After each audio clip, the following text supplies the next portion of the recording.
thank you for coming out here today. My name is Shannon Butler. I am a strategy advisor focused on healthcare, social entrepreneurship, and economic development. And I'm really thrilled to have author Shannon Galpin with us here today. So let me tell you a little bit about Shannon. Shannon is a mountain biker, an athlete, and one of National Geographic's adventure innovators. So she started a nonprofit several years ago that was focused specifically on women's health and education. And she decided to do it in areas of conflict. And her work focused on what she decided to do was to go to Afghanistan because consistently Afghanistan has been named the worst place in the world to be a woman.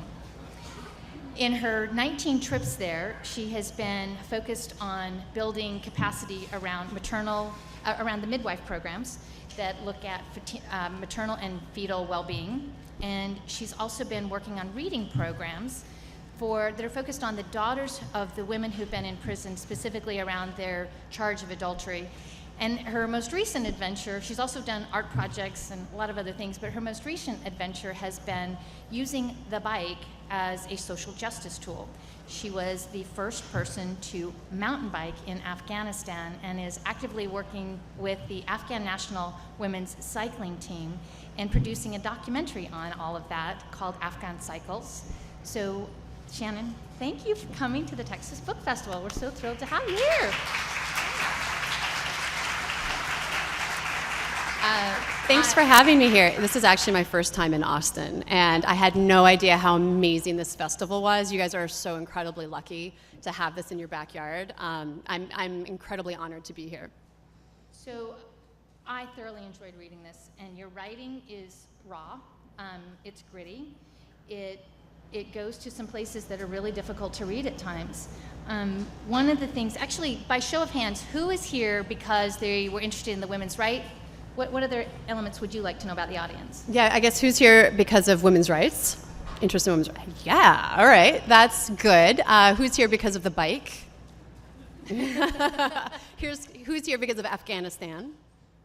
Interesting, okay, good. And now, who was wondering if they are in the wrong place at this point? One. Oh, you're on the end though. You're good. You can take off. What's interesting to me is why only like maybe half of you raised your hands when I said who's here for women's rights. Because one thing I guess I have really tried to get across in the book is that women's rights is not a women's issue. It's a human rights issue. Because everyone here, male or female, has a mother. So this is something that I'm trying to get through in a lot of the work that I do, that this is not a women's issue, this is a human rights issue. One of the things that I thought was fascinating is in the designation that the National Geographic put on their adventures. If you look, and they're only 10, I mean, this is a really remarkable designation, and they're all extreme, and they denote them by their pursuit. So it's listed as ultra runner, surfer, biker, base jumper, and yours has the designation of humanitarian. Yeah, I'm actually incredibly touched by that because National Geographic chooses 10 adventurers around the world every year, and they didn't choose me because I was the first person to mountain bike. They choose me because of my work and because of my humanitarian work. And to be in the same category as Felix Baumgartner, who jumped from space, and be recognized for my humanitarian work was pretty amazing. And how many women were in that selection too? Yeah, so it was pretty extraordinary. One of the things that you write about early on is the influences. And as we're at a writing festival and a book festival, I think it's really fascinating that you were drawn to this work for two reasons. One, your own personal, but then also the writings of others. Jacqueline Novogratz, in particular, her work around the blue sweater. What about that writing? I mean, I'm just warning you, when you read it, you might be joining her in Afghanistan. But what about Jacqueline's writing? Was so compelling. This book was fascinating to me because I had just started working in Afghanistan, and I had been reading a lot of nonfiction book. I'm fascinated with the work of others in the humanitarian and activism fields. I'm fascinated by world travelers and adventurers. And what The Blue Sweater really did that no other book I had read does, in a very easy to read, beautiful, literal story, was talk about the mistakes. We don't talk enough about the mistakes and that journey of, in my case, of becoming an activist. And I find that really fascinating because it's not this golden escalator that when you decide to become an activist or humanitarian, or a National Geographic Adventure of the Year, that all of a sudden from point A, I'm living my life in Colorado with my daughter, and then all of a sudden, boom, I'm here. It's a lot of blood, sweat, tears, sacrifice, and an enormous amount of mistakes along the way. Yeah. And I love that the blue sweater really talked about those mistakes and allowed me and others to learn from them and not reinvent the wheel every time. And it sounds like your first trip on the mountain bike wasn't exactly as you had planned. No, nothing is as you plan when you work in Afghanistan. Yeah, so It's incredibly difficult. But what I would love for you to do is to share, because of the way you've taken, I mean, Jacqueline's work and your own personal experience really helped you to take a very up-close, personal, hands-on approach. And it's given you access in ways that other people haven't. And I would love for you to read a portion of your experience of visiting women in the Kandahar prisons. So, the Kandahar prison was where I met Nuria, a woman who has become a symbol of everything I strive for. Nuria was accused of killing the son of her husband's other wife. He blamed her, she denied it, a game of he said, she said. But regardless, she was the fifth wife of her husband. He was 65 and she was 20, and she had been married to him for 4 years, married off when she was only 16. She told me that his first 3 wives were dead, all killed by his beatings and fond use of knives, and she shyly pulled up her sleeves and showed me multiple slash scars, as if someone had used her arms as a knife sharpener. She told me that she felt safer in prison, away from her husband. The women, like many of the prisons I'd visited, seemed to have formed a sisterhood. They slept, ate, and when allowed, studied together, and they raised their children communally. I'd asked several women if they felt safer in prison, and many replied that they did.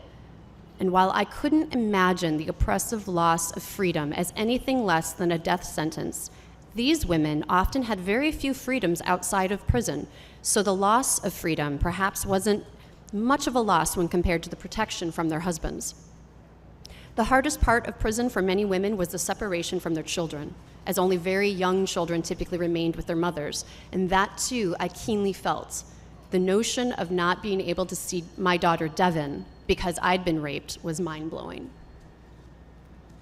Your access, I'm frequently surprised and stunned. How is it that, first of all, I can't imagine asking to be taken into a women's prison in Afghanistan. There are times I've wondered if I would be let back out. Yeah, that's what I was going to ask.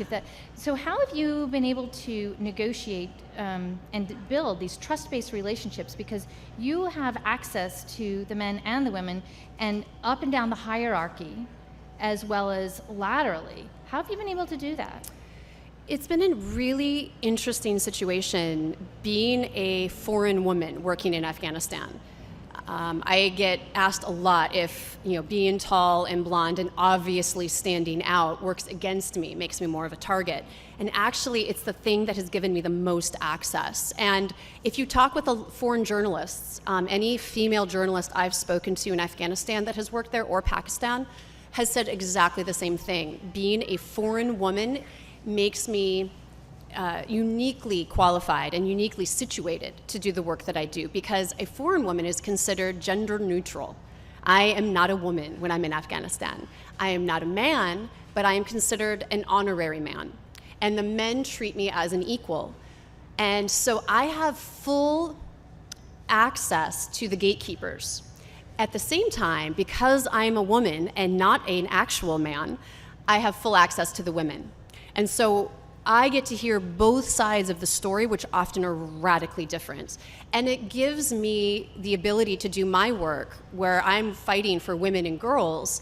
It gives me a unique access point because the men that are the gatekeepers, the men that make the decisions as to what can or cannot happen for their wives, their daughters, their sisters, treat me as an equal. And we can make those plans ourselves. It's just that I also get the context of the women's perspective.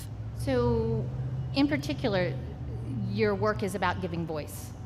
And what I'm really curious about, and I think probably a lot of folks are, is that when you have access to the women, and they obviously give you a private space, so you are there, the brothers, all of the men aren't around, and you actually get to have that really interesting girl talk.